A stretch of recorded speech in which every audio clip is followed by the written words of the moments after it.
Assalamualaikum warahmatullahi wabarakatuh. Perkenalkan, saya Restu Ananda dari Prodi Pendidikan Kimia BP 19. Nah, di sini saya akan mempresentasikan tugas mata kuliah umum yaitu kewirausahaan. Nah, di sini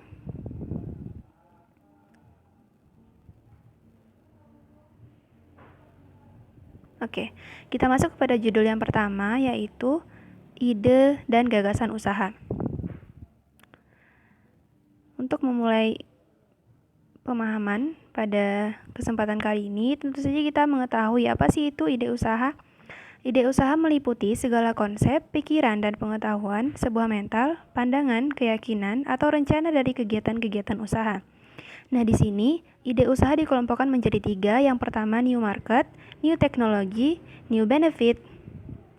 New market merupakan sebuah proses untuk menduplikasikan ide yang sudah ada. Contohnya, kita mendirikan usaha seperti warung makan, hotel, dan tempat-tempat atau bidang-bidang usaha umum lainnya. Yang kedua yaitu teknologi, di mana untuk menciptakan produk baru, menciptakan sebuah terobosan baru yang belum pernah diciptakan oleh orang-orang atau wirausahawan sebelum kita. Contohnya yaitu dengan budidaya tanaman hidroponik. Yang ketiga, new benefit.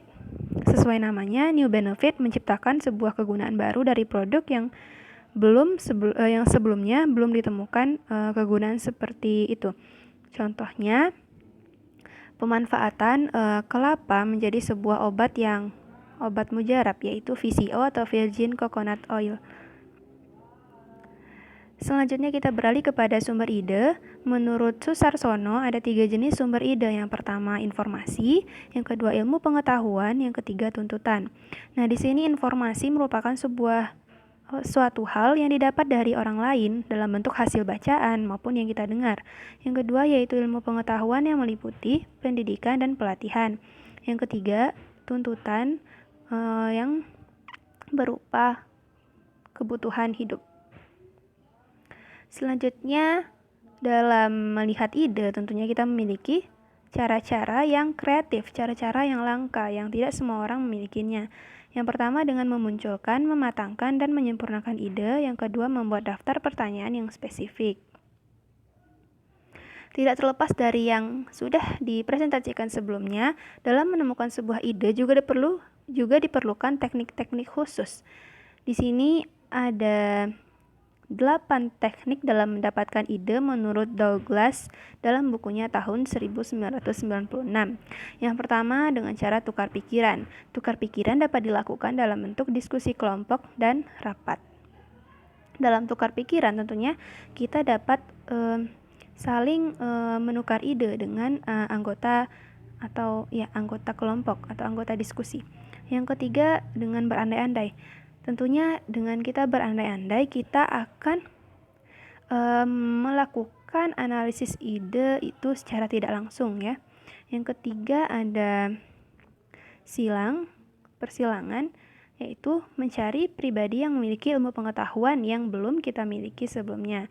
Jadi simpelnya kita mencari seorang inovator ya, seseorang yang dapat memberikan motivasi terhadap kita.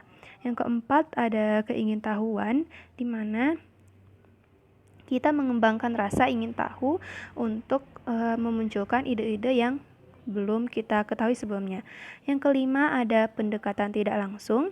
Pendekatan tidak langsung ini dapat dilakukan dalam bentuk diskusi kelompok. Yang keenam ada pendekatan ensiklopedia, di mana kita dalam melakukan pendekatan tersebut, kita melibatkan riset ekstensif. Yang ketujuh, ada komponen yang dimodifikasi. Namanya modifikasi, tentu saja kita menyempurnakan suatu produk yang sudah ada, menyempurnakan baik itu dari segi bentuk maupun segi fungsinya. Yang kedelapan, ada analisis sistematis dengan menemukan kombinasi yang memungkinkan untuk memecahkan masalah. Dan metode yang terakhir, yang kesembilan, yaitu meditasi dalam bentuk relaksasi mental. Dapat dilakukan dalam upaya meningkatkan keyakinan diri, memusatkan diri pada cita-cita, merangsang ide, dan menciptakan daya inovatif. Oke, pada selanjutnya kita bicara tentang tips berpikir kreatif. Ini masih menurut Douglas. Yang pertama, memiliki daya pikir agar selalu aktif, memelihara daya pikir agar selalu aktif, menggunakan lebih dari satu sumber, menjaga agar dekat dengan cita-cita.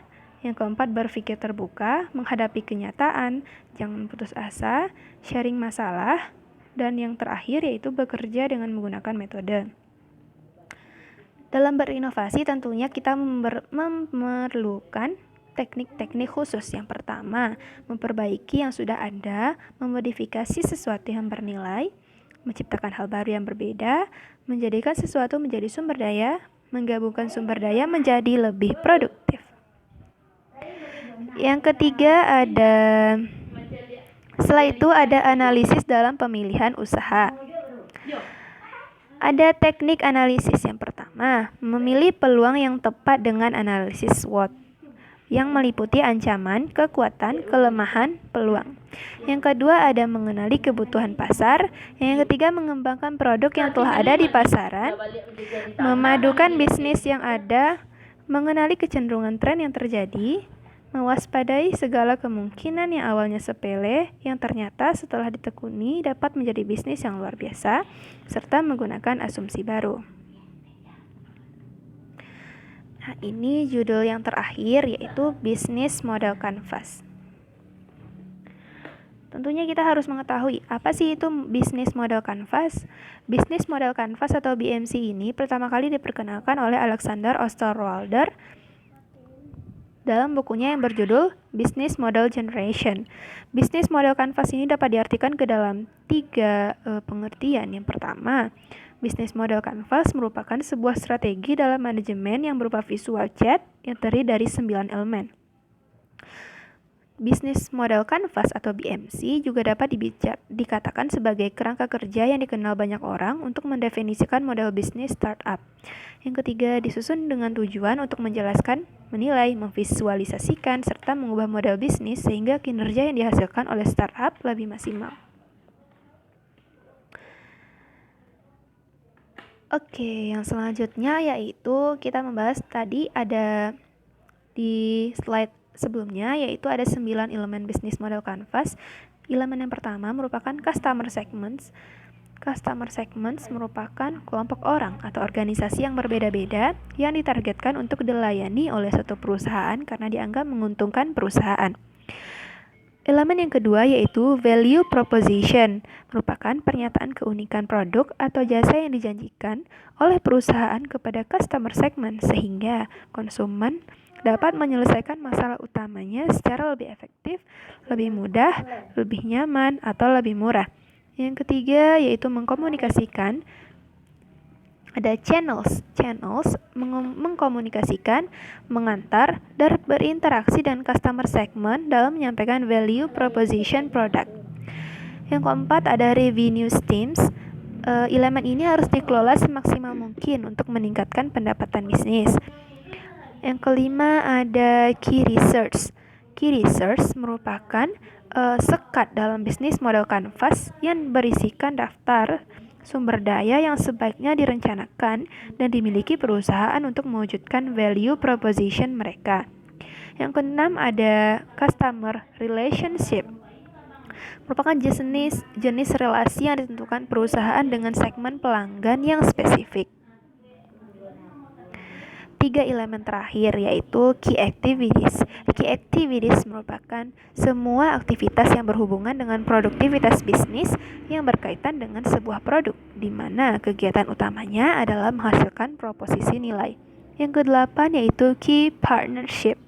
Key partnership merupakan perjanjian formal di antara 2 atau lebih perusahaan terpisah di mana di dalamnya dapat kesepakatan dan kerjasama dalam mengembangkan dan memperkuat posisi suatu perusahaan. Yang ke-9 ada cost structure, merupakan semua biaya yang muncul untuk mengoperasikan bisnis. Mengelola biaya secara efisien akan membuat bisnis yang dijalani menjadi lebih hemat dan bisa meminimalkan risiko kerugian. Sepertinya sekian untuk presentasi kali ini.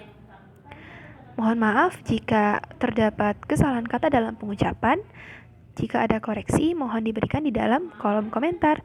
Terima kasih. Assalamualaikum warahmatullahi wabarakatuh.